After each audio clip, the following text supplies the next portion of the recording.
जनाब SHO साहब ने अपनी बीवी की सहेली को फ़ोन किया कि तुम्हारी सहेली बीमार है और तुम्हें मिलना चाहती है, बहुत ज़्यादा बीमार है, तो जल्दी जल्दी उसकी तीमारदारी के लिए आ जाओ। वो बेचारी सारे घर के कामकाज छोड़कर उसे घर पर मिलने के लिए आ जाती है।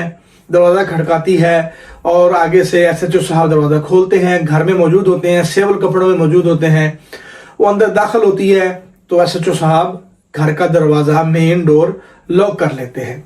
वो अंदर जाती है, चूंकि उसकी सहेली होती है, उसे पता होता है कि इस कमरे में मौजूद होगी इस वक्त। वो अंदर जाती है, देखती है उसकी सहेली नहीं होती, उसको आवाज़ देती है, वो आगे से नहीं बोलती। बाहर निकल के पूछती है कि भाई कहाँ पे है मेरी सहेली, आपने कहा था कि वो बीमार है, जल्दी जल्दी आओ तुम। तो कहता है आप बैठे। वो अस्पताल चली गई इमरजेंसी में, बस अभी कुछ टाइम में आ जाती है। तो जो औरत मिलने के लिए आई होती है अपनी सहेली को, बेचारी बड़ी परेशान हो जाती है और उसे शक गुजरता है कि इस बंदे की नीयत ठीक नहीं है।